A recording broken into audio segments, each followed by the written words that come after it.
Comic-Con and Yu-Gi-Oh! Ban lists weren't the only thing I was checking out on the ban list these past few weeks.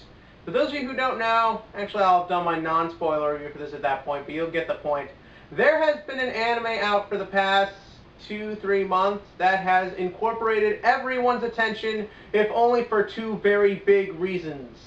The name of this show, Is It Wrong to Pick Up Girls with Dungeons? And here to help me bitch about that... Is it wrong to pick up girls in the dungeon? That too. Or Danmachi for short. He's here to help me talk about it, or as most people called it, the show with the big tit girl who's got a face like a 6-year-old. But we'll get into that. But Hestia is Bestia. No. She's not. Yeah. Lily is Best Girl. And I still say elf girl with glasses. Yeah. Although Lily was my favorite character, but we're getting ahead of ourselves. My favorite character was the sword guy. We'll get to that too, but I think first that we should sort of start with the plot, because I kind of feel that's where people sort of were on board or not on board. So to take how I describe it to a lot of people who haven't watched the show yet, I describe it as take Sword Art, take out most of the bullshit of Sword Art, keep the fantasy realm minus the video game, but keep video game level up logic. And you got Danmachi. Well, throw in tits and fan service, and you got Danmachi. So in other words, it is sort of very similar to Sword Art. Mine is an incest element. That was nice. Because let's face it, incest is kind of getting a little too much. The only incest is Kirino and her brother. The fucking guy with the sister that falls in love with. Oh yeah, Oremo. Yeah. Well, not what my point is, like, Sword Art had incest. That was supposed to be a reference to that. You're blowing it! Anyways. The thing about this one is, weirdly enough, this is one of those shows, I don't know if I really can say, you know, a lot of people are like, it's the best anime of the season. They were like, it's the worst anime of the season. I don't really... It had very mixed reviews. Because there was, like, most people coming off of, like, oh, it's just another Sword Art clone. Then everyone was like, well, if you get past the fact that it is technically a Sword Art clone, because the fucking main character is Kirito's voice actor, it's... Yeah. Oh. It's a good show, and I enjoyed it. Well, here's the thing about it. I can't really say it's bad, but at the same token, I personally didn't really find anything that great about it, so I think it was overhyped in both directions. I think it was sort of like with Kill La Kill last year, where some people were like, it's the savior of anime, and other people were like, Which it was. What? No, it wasn't. Well, I mean, that whole... Well, not to go off topic, but with Kill La Kill, that whole season of anime was saturated with a bunch of bullshit. So when Trigger announced that Kill La Kill was coming out, and it just blew people away, because pretty much before that, the only good things that Trigger ever made was Little Witch Academia and Panty and Stocking.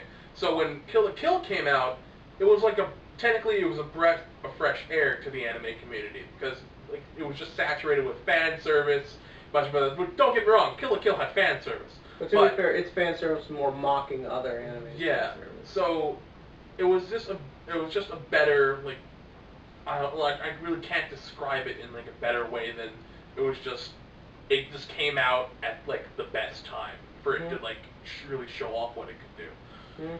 Well, I think, and relating it back to this, whether you liked Kill La Kill or not, it had its very own tongue-in-cheek style that was very in your face and made it very easy to describe to people. Unless you're describing it to family members when they ask what you've been watching on TV and you're trying to not tell them about girls in magic stripper outfits. That's another discussion for another day. This, on the other hand, it really didn't have too much that I felt like gave it its own identity. There was the Hestia thing. The title I hate. I hate the name of it. Yeah. But I feel like it's a title that's just designed to get you to watch it, because you're going to hear that title and you're going to see what it is just to figure out what the hell it means. I mean, some titles are pretty obvious. Attack on Titan, they're attacking Titans. Sword Art Online is the name of the games.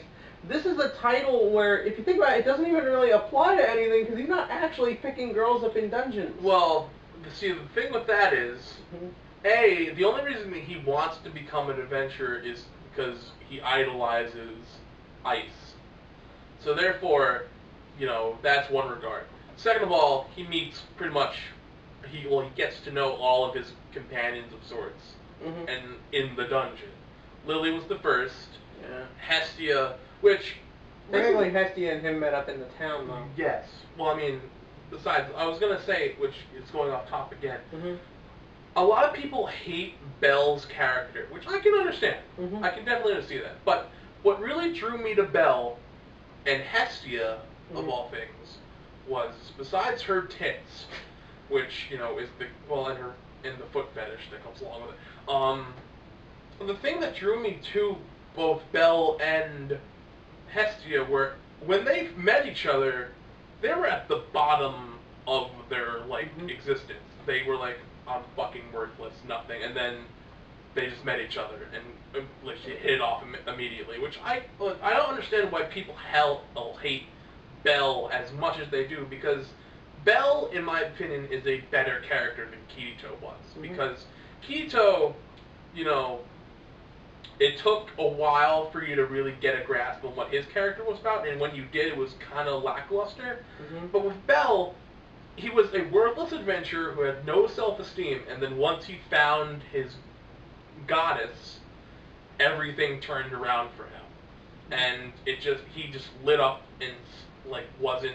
Granted, it took him a while to finally get to the status that he's at the end of the series, because he was just shy and pretty much just shy and just socially awkward around girls, including Weiss or whatever the hell I don't know. Ice. I don't know how. Everyone said it a bit differently. Yeah. But just the fact that it started off with him just feeling worthless and then him growing up out of that, I thought was a really good character development. Well, what I liked about it was he was a simple character and they didn't try to play him up as more than that. It's not like with Kazuto where they can't seem to make up their mind if he's this everyday man or if he's this super god. I did like Belle. I liked the fact that his motivation was simple. I liked the fact that you got a feeling he just genuinely was a good person. I think people are sort of in today's world, because we saw it so much for so many decades, put off against the idea of a character whose main motivation, his basic motivation, is just to get the girl. And I think people were also like, you idiot, you've got one girl 1 minute who's lusting after you. You've got 3 girls who want the dick! Yeah! Yeah, I can understand how that can get on people's nerves. But that being said, it did sort of make sense, because with Hestia, I'd imagine you're going to screw a goddess for all you put it in there, your dick's not coming out. I'm just saying, you don't know. And while we're on the subject, let's get into Hestia, because this character has kind of definitely sort of driven the whole anime community crazy. Yeah. In some ways that makes sense, in some ways that don't. First up, the design. Did you overall like her design? Yeah, I thought she was a cute kind of character. I thought the design would have been fine, but the breasts were just... Look, and I've said this before, I don't mind fan service. It doesn't bother me that much. I should make you watch Mach and Key. No. But the thing about fan service to me is it kind of needs to make sense. Even in something like Sekirei, I at least got it. I at least understood why it was there. Here, it felt like the show couldn't make up their mind. Is she supposed to be a cute kid? Is she supposed to be this lustful, big girl? I couldn't really figure out what they were going for, and it just made no sense, because you look at the head, and the head looks like a toddler. Well, the rest of, not a toddler, but she obviously looks very young. She still, some person describes it, she almost looks like she still has her baby fat on her face. And then the rest of her, it's just like, why? I didn't get into the other characters. My favorite character for the most part was Lily, and even her, they kind of go a bit much. That second to last episode where he falls in, the lake where all the girls are bathing, that might as well have just been a porno. Which, wasn't his fault. Yeah. It was the other guy's fault. Which, we don't really know what he's after. Well, at the end of the episode, which, spoiler alert, which you already know, at the end of the episode, you find out that, apparently, Belle's grandfather was Zeus. So, that's why he's apparently growing levels like crazy. I liked that. It was a good twist. You didn't see it coming, but it made sense.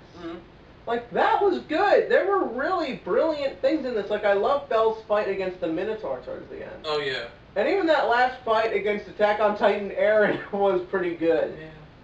Like, you know, there were moments of brilliance in here, but I think part of the problem was they didn't totally know what they wanted the show to be. Like, you bring up Ice, for example, the whole point of the show is he's trying to get to her. She's got the most boring design of anybody. Yeah. It is just this generic blonde pretty girl. Mm. And there's just nothing to her. And then you